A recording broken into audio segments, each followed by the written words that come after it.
It's fantastic to have Sanja and Tom Hendrick on the show today. Thank you so much for being here. I'm very excited to hear your story and also to explore with you the joys and challenges of shared leadership.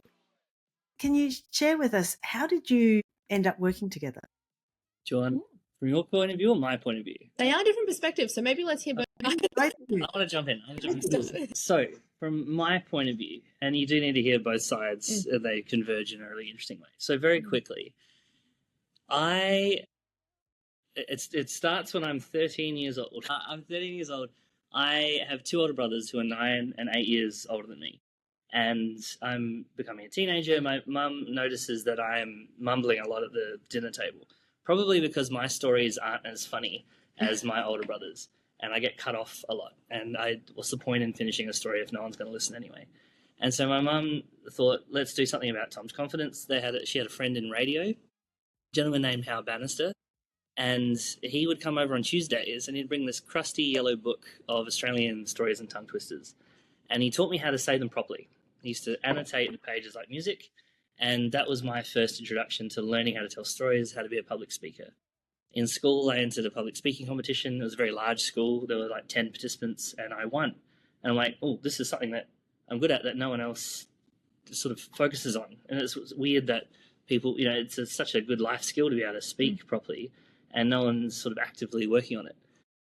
Fortunately, Hal passed away, and I don't think I ever got to tell him that he made a life-changing impact on me.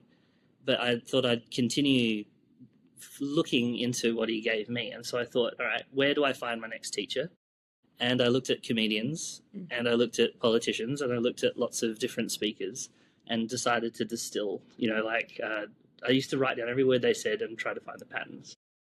I take these skills and I decide, what am I going to do with them? I decided to do law because it's the profession with the most speaking in it.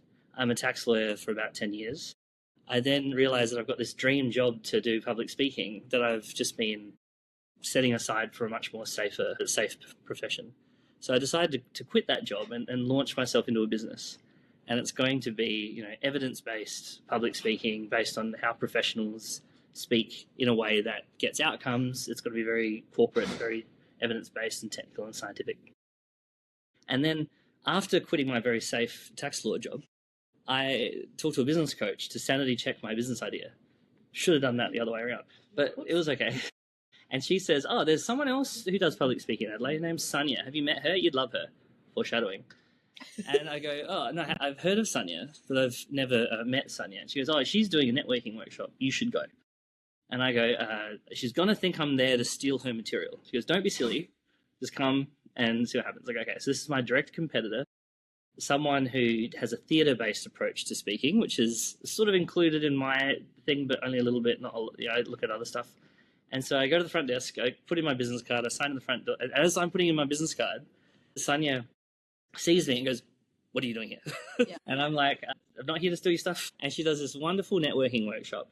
And the theme of it is basically the much more potential for value if people collaborate, don't compete. And I said, well, let's take your advice, so let's collaborate and not compete. I go to her office. It's got lots of big, expensive, very fancy office in Perry Street. She's got lots of interns. As soon as I knock on the door, I hear this whispering. They're all going, he's here. He's here. And they all leave the room with their laptops and stuff dragging between their tails. And I get to Sanja. And Sanja's in this boardroom, and she positions me so that I have to stare at these TEDx letters and a very nice view of the city. I drew a whiteboard image. I said, this is what you do, this is what I do. We overlap a little bit, but it turns out we don't overlap a lot. And that's the stuff of good referral connections where, we can have a joint sort of outcome we're seeking. But instead of us trying to be all things to all people, I think it's more powerful if I can give you to people. Like, it's not what I can do for someone, but what I can get the world to do for someone. And so we decided to collaborate. And we collaborated too much and got married and had babies. And that is beautiful. That's, believe it or not, the short version, even though that probably took. Yeah. And it's much the same. We have this interesting path where he was in corporate law for so long, and I was a theatre bug. Ballet was my game most of my life. And I'd started this business 12 years before meeting him, and it was established and things were flowing really, really well. COVID hated us and almost killed us. And so I had a party to shut down the business. I was having we're done. COVID has cancelled every conference that I had a speaker lined up for. And so I took 100% loss. It was rough, and I decided to shut the doors. I booked a closing down party, and then I met him during that time. It was like a week out or 2 weeks out of the closing down party that I ran my last workshop, like Network Like a Pro. He showed up like, what are you doing here? Let's have a chat about collaboration, not competing. And I said, look, we're about to shut the doors. Things have been really, really rough for us, but why don't you come for our last hurrah? And he came along. We decided that we could actually work really, really well in support. He had only just been in his business for a few months, and it was on face value direct competition, Adelaide speaking training and Talent Academy public speaking training. So we on face value might have been direct competitors, but I said, let's work together, not against each other. And he had this newfound sort of passion and drive that after 12 years in business and being hit by COVID, I almost lost completely. So it's like the little ember that I still had sort of a little bit in my heart, he fanned. And that kept my hope alive. Plus the fact that he was a lawyer and he was able to get me out of a difficult lease was even better. But still, it was a combination of things that resulted in me saying, yes, we should collaborate and not compete. Because of that, I saw that our skill sets as two separate business owners were completely opposite, but incredibly complementary. He's the king of content. He's super critical of words and how things are structured. I'm the theatre bug that helps people manage it on stage, hand and glove. And so because I saw that happen and we flourished as a result, I'm all about collaboration as a result. When Sanja announced that her dream was shutting down, like a business she's had for 12 years, I just went back to myself as a 13-year-old and went like, something I've wanted to do since I was a kid. It's always been my dream to watch it die, like in someone else's eyes. I just couldn't take it. I just thought, instead of continuing with my business, like, basically whatever, like I've got this fiery new passion project, I'll just keep her flame alive, basically. I just couldn't. It worked really well. I was a solo female founder. Then I took on my direct competitor as a director in my business. That was a risk into itself. That's a whole other thing. Signed on my direct competitor as a director and then replicated that collaborate, don't compete model until we grew our team to 8 facilitators, all technically a competitor in their own right. That's amazing. And what is so amazing about your story is how quickly the trust was built to go there.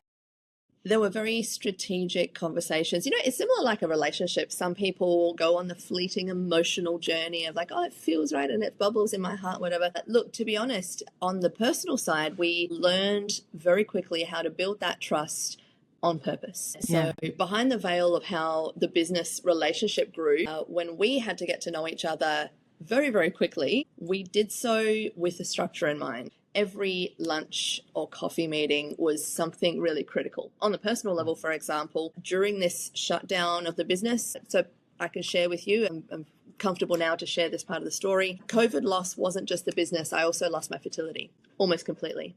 And so the stress was immense and I had to start IVF and I was single, business was collapsing and I thought I'd almost lost my fertility. So I went, okay, well, what do I do now? Started single IVF and looking for a donor and all that process while the business is crumbling around me. It was a lot going on, a lot of pressure. And that was another thing I was quite honest and upfront about in our early business conversations is that, hey, I might disappear for a while. I'm hoping to have a child on my own. And so if we're about to start collaborating and supporting each other's business, you'll know why I'm MIA for 9 months or whatever it is.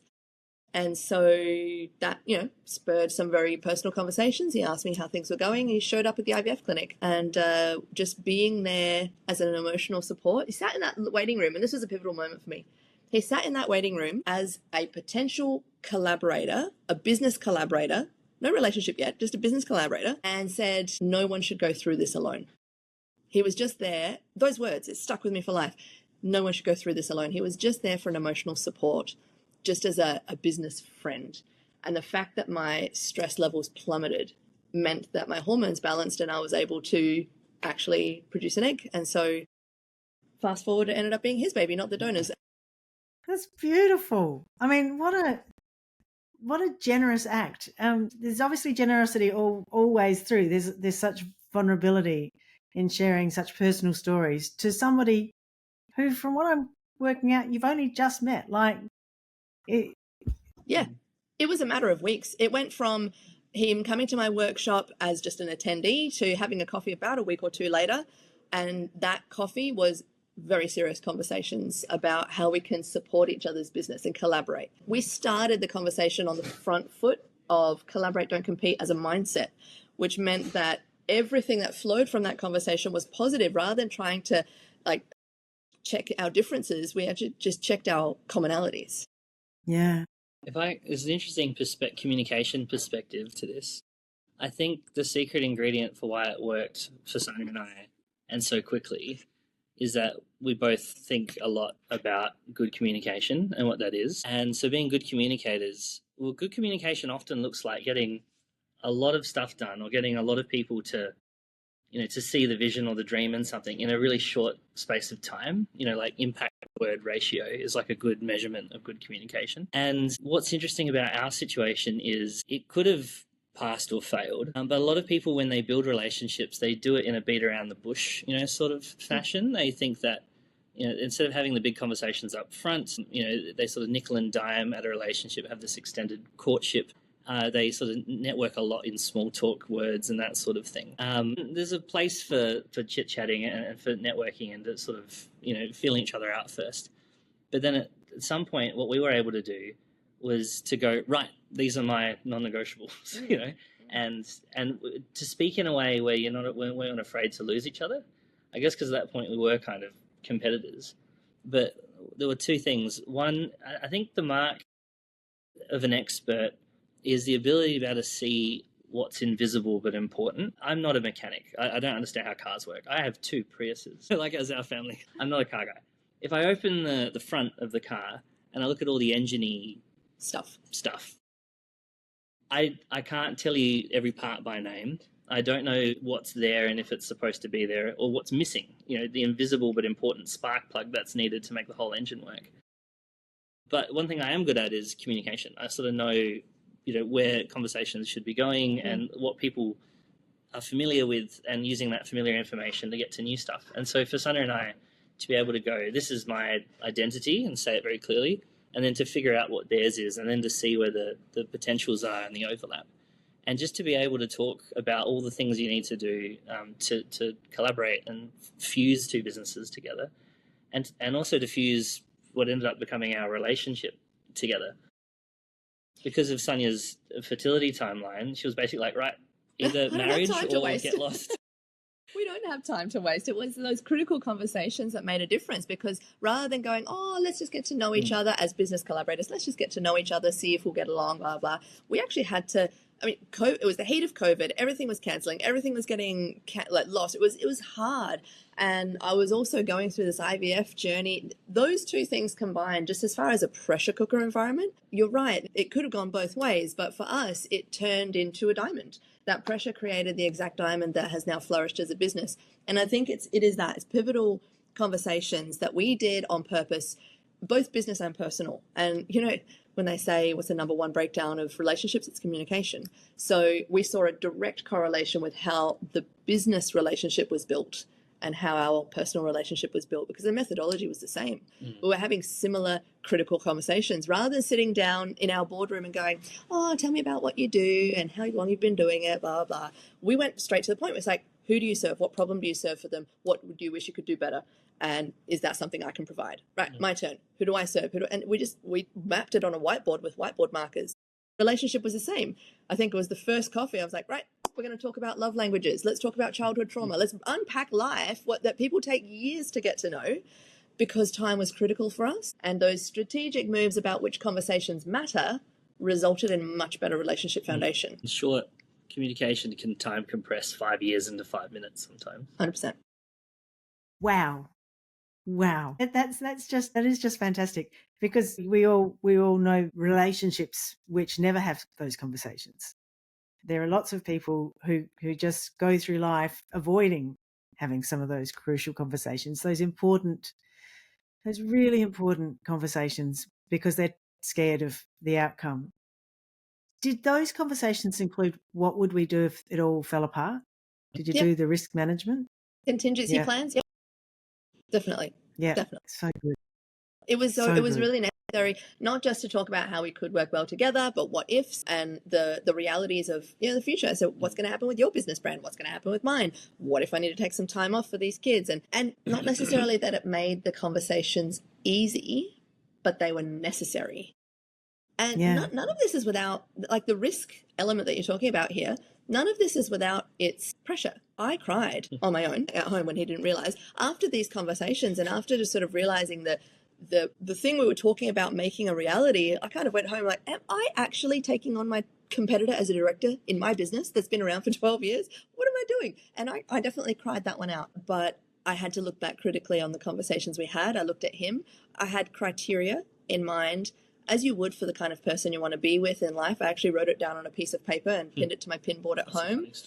And I had criteria for the person I want in my life, but a similar kind of criteria for the person I wanted at the steering wheel of my business. And so looking at the person critically, it was less emotional. It was very logical. Wow. Well, that's so impressive. And it's really interesting because I think that of course it was very personal. It was very personal. It mattered a lot. But what you actually did was you created a space where you could think and talk. So even though it was really important, it wasn't so stressful that you were triggered by whatever was going on, or so it's sort of that pressure, that time pressure really did assist you to get some clarity very quickly. Absolutely. It meant that we had to get some clarity on what we wanted, how we'd work together, and what your lane is, so to speak. And to some degree, we're still figuring that out now that kids are in childcare, now that we're full-time in the business, actually kind of making these clear delineations on who does what, because co-directors really could step on toes very easily. Figuring out how we work together and whose lane is whose has made it work for us. I want to touch on that point of some people don't ever have these conversations, or they delay them, or the nerves or the high stakes of it, often cause people to not have those conversations or not have them well. We deal with that a lot in our business. Obviously, high stakes presentations and high pressure. People who are otherwise very, very intelligent, but they lose 100 IQ points when a microphone's put in their hand. And I think what's amazing about communication is that a lot of really powerful changes or opportunities are behind one or a few difficult conversations. It could be a conversation where you announce to an important person that their opinion is heard but no longer required, like for the thing that you're about to do. Sometimes it's like maybe it's the employee who, has been not doing the right thing for a long time, and it's hard to talk about bad performance or to even maybe have the conversation about termination of employment and stuff. But even though it's really stressful in the build up to it and during it, then all of a sudden this big relief and this big vacuum of opportunity sort of is made available after a difficult conversation like that. And from a scientific point of view, we have this part of our brain that leaves the very central lower reptilian sort of aspect of our brain called the amygdala, and it sits with the thalamus and the hypothalamus. And a bit like your ear can't choose to hear sound, like if a door slams, you can't choose not to hear it. The amygdala can't help but do something when it sees threats or, pattern recognition trauma. And so a bit like your ear will always tell you, oh, the door just slammed, and just let you know. Your amygdala will always tell you, like, panic, like this is a threat. Here's a whole bunch of adrenaline and cortisol just in case you need it, And so good news, bad news. The bad news is when it comes to difficult conversations or presentations, bad news, your amygdala will always ring. It'll always do something. It'll always make you feel it, especially if it's important to you, even more so if it's important to you. Good news is that everyone's in the same boat, and that the amygdala, can only do so much, even though it's like overwhelming. And it's something you can have exposure therapy to. You can keep getting into increasingly pressurized situations until, a bit like a cyclist who practices cycling hard so long that the lactic acid is still there, but they can still perform. And then basically you lose less and less IQ points in these big conversations when you develop that tolerance to pressure. But it's always there. One rule that we did set under these pressured and difficult conversations was a phrase that worked as a trigger for how the other person should respond or act. So one for me was the words, hear my heart. How many times did you hear me do that in the early days? Hear my heart. And that was for him. If I said, hear my heart, that meant He doesn't get emotional. He doesn't think of a retaliation. He doesn't think of, because sometimes something that I was about to present to him or say might have been received as a bit of a cutting, like a sword, but I needed to be heard in full before he responds, and he could hear with his heart, not just with his head, trying to find a logical response. And so that guided a lot of our early conversations. It meant hear my heart meant you don't speak, you just listen, you hear with a different part of you so that you have like an emotional resonance, not just a logical response. Because the logical response would be defend myself. There's that fear thing kicking in now. And so that was one that worked for us, is if we also made time. So it would be, we have to have a serious conversation. It would be close the door, phones on silent, we sit and we face each other. No distractions, and we'd carve out time for that 10, 15-minute conversation. And I would start with, hear my heart. I need to share this and this and this. Even if it was a business decision to be made, it really became the foundation of our conversations. It's kind of like communication hygiene sometimes. Yeah, exactly. And do you have hear my heart, do you have a similar line that you use, Tom? Yeah, I've got a few that, like preparatory statements that act as code, like for like other things that are happening. I definitely have a few which have an effect on me in particular that I've heard of. So the phrase "we need to talk" used to really terrify. That was like a very loud noise in my ear, but it was like a very loud ringing. Having been a lawyer, we need to talk usually meant like the advice you stayed up all night writing is terrible, and I needed to rewrite it, and now we need to have a chat about why you're a terrible lawyer. Luckily, that was only at the early phases of my career, not in the more senior phases of my career. We need to talk also in past relationships was a bad thing. I think most people in relationships have heard that one. Yeah, like getting your head bitten instead of an opportunity to sort of communicate and go back and forth. And some other phrases I like to use are things like, let me just talk in draft, which is something my mum also uses, and it's an opportunity for the other person to let you speak in a non-word perfect way. So you know that you're not speaking on eggshells, like one word isn't going to cause like a volcanic thing. Another thing I like to do is to count the number of points I want to make. I just go, there's two really important things I need to say. And, that way, if I do end up getting interrupted halfway through the first one, I go, there's a second one. And that's a reminder that I need two things for the whole equation to be complete, or else the whole picture, you're responding to something that's an incomplete picture prematurely. Yeah. There's a few. That's so cool.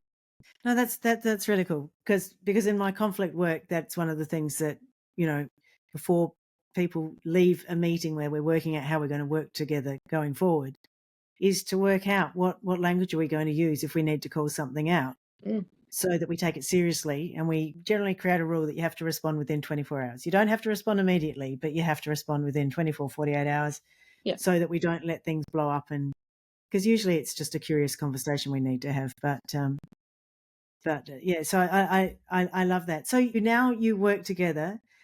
And you are a bit yin and yang. So you've got the arts focused and the more law, the more in the weeds. Yep. Yeah. So which is fantastic, because it's amazing how well that works, having the strengths of those two skill sets. How does this help you lead now? What does it look like now that you're co-directors? I love that question. A really cool thing about the yin and yang symbol is that it's not just white and black in an unmixed thing. It's white and black with a bit of black inside the white and a little white inside the black. And so that sort of shows that you have enough reference and deference for each other, but then you don't try to be all things to all people. Like you sort of, you stay in a lane, but you sort of have enough of the other person to respect them. And so one thing that we often use as our leadership thing in collaboration is, if you've ever read the book Thinking Fast and Slow by Daniel Kahneman, I'm a slow thinker. Sonia's a fast thinker, and I can sometimes be a fast thinker and she can sometimes be a slow thinker, but we're very good at going, let's just leverage each other's strengths. So the fast thinking Sanja will turn up to an event or turn up to a work thing, see that with minutes to go, the place is in like an improvable shambles. And as an MC, you should see her work. She goes, right, you're delegated to do this before the show kicks off. And you have to do this. And where's this? And like that person has to fix that problem. That can't be fixed. All right, quick, we're just going to do a substitute for that. And she's just boom, boom, boom, boom, boom, boom, boom. Like there's no like, maybe we should consider. It's just like able to make a very good instinctual gut call She gets it more than 80% right, with 20% of the time. Yeah. But then the thing with Sanja is that if you give her a day, a week, or a month to make a really important decision about something, her instinct is not to incrementally improve that decision.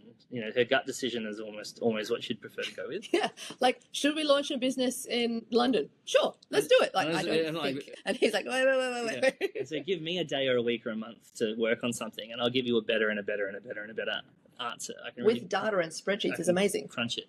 And so making a good decision in an infinitely complex environment is my sort of thing. But making a right turn in traffic under pressure is Sanja's thing. And I guess one thing would be as well, like, new ideas, coming really, really fast and thick, from Sanja, but then like picking the best from the bunch, like a sort of role. And so one thing would be like, say we did want to launch a business in London. What I would sort of say is, right, we're currently on this sort of trajectory with our business. If we were to just not do anything and stay the course, it would slowly get better as we nestled into our rhythm. If we were to make a big switch like this, you can imagine that our current performance would go down, and then it would have to come back up at a trajectory higher than what we're on. When's that crossover point?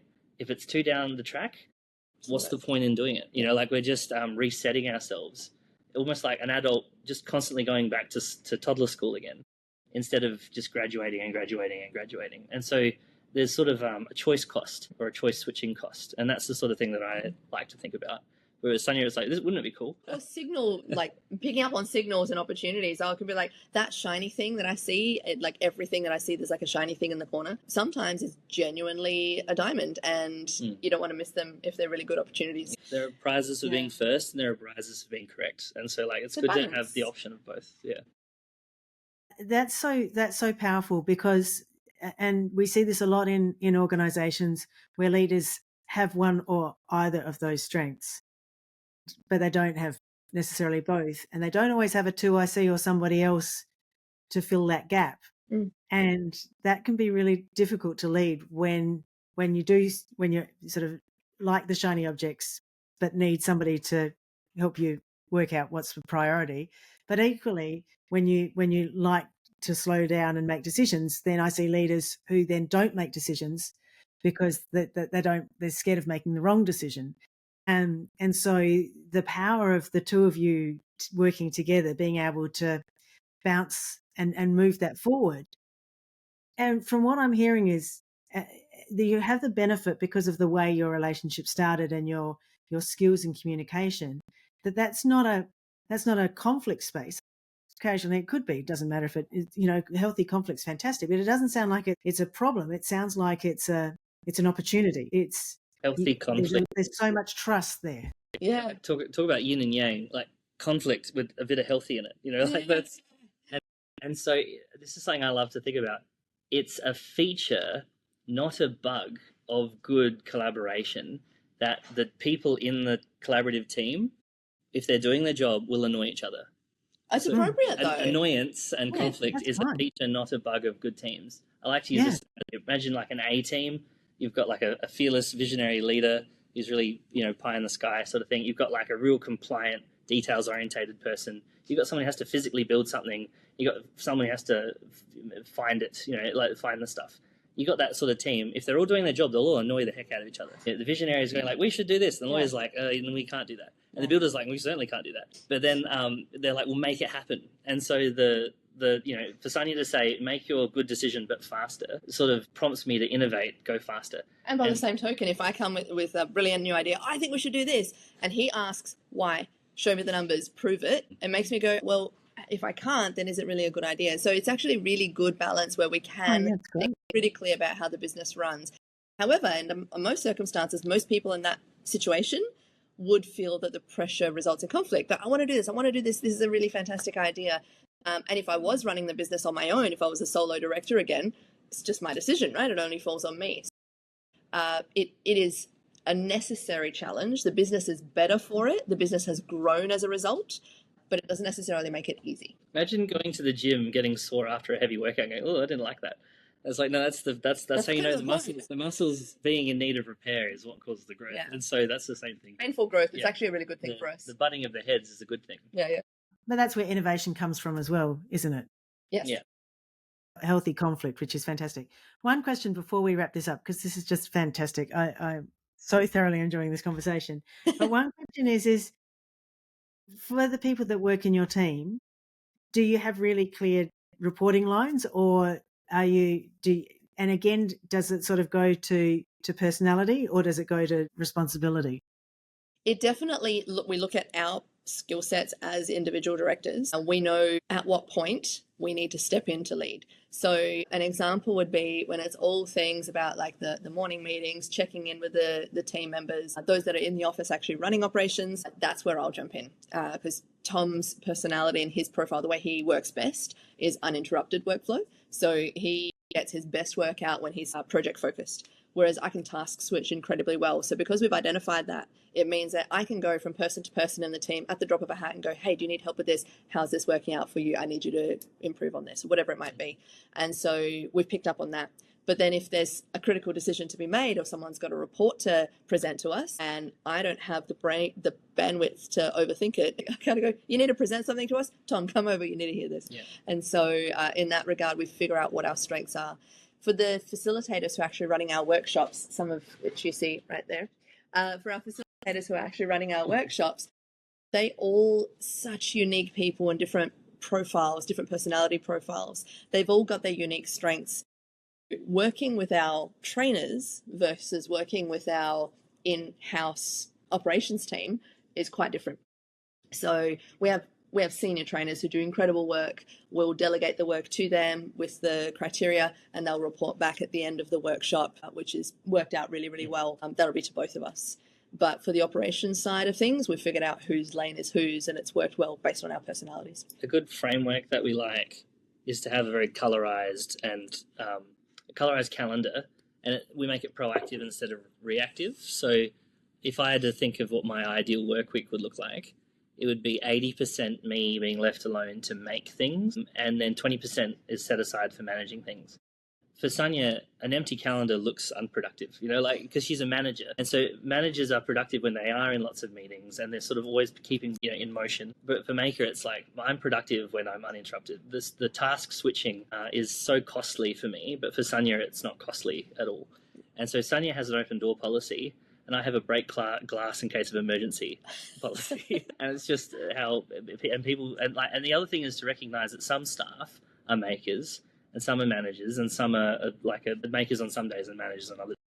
And so when we have someone who's their thing is to build something, like say a better website for us, that sort of thing, then we make sure that first of all, make sure that's their personality style.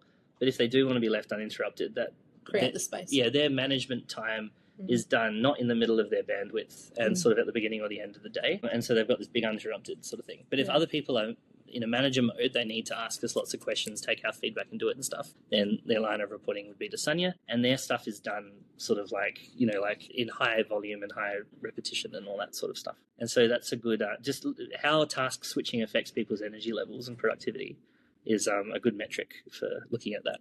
Yeah. This is fantastic, because I think that one of the ways in which I think the world is moving is we need to recognise that subject matter experts need their own lane, and they don't necessarily end up being managers. And so that we've got people who are really good with people skills doing the managers. And I do work with some organisations which have been able to create that environment where they've got sort of two directors in each region, one that's a technical expert and one that's more of the people expert. And I think that that's the way the world needs to go, because not everybody is good at managing or wants to be a manager, and that's okay. But it shouldn't prevent you having a career path either. Yeah. So I think that's really exciting. So we need to wrap this up, which is very disappointing, but just knowing what you know, this is sort of one of those moments in time where you've pulled your skills together out of necessity, but in the moment, it was serendipity. There's a whole heap of things that just happened in that moment. But what would you teach other leaders around communication and trust? Because your experience has shown how powerful that initial agreement to collaborate and to share so much so quickly, the power of that. Yeah, absolutely. 1 minute. Yeah, okay. One minute each. Yeah. The communication. Yeah. I think it's important to understand the difference between speaker-centric communication and audience-centric communication. Speaker-centric communication is where the speaker speaks in a way that's familiar and routine to them, so it's low energy effort for them, but then it would be high energy effort for the audience. They have to strain to learn and understand. They've got to go away, do their homework, come back to understand it. Audience-centric communication is where the speaker will try to really be curious and understand the person they're talking to, and also have the skills to be able to detect the social cues, in the audience, and then bend conversation so it favors the audience. And so a good analogy would be like a basketball player. An expert basketball player, when they dribble the ball, they don't look at the ball. They have a low effort on the skills so that they can have high attention on the situation. And so leaders need to develop a similar thing. They're thinking so hard about, what am I saying? And am I saying it right? And is this person getting it?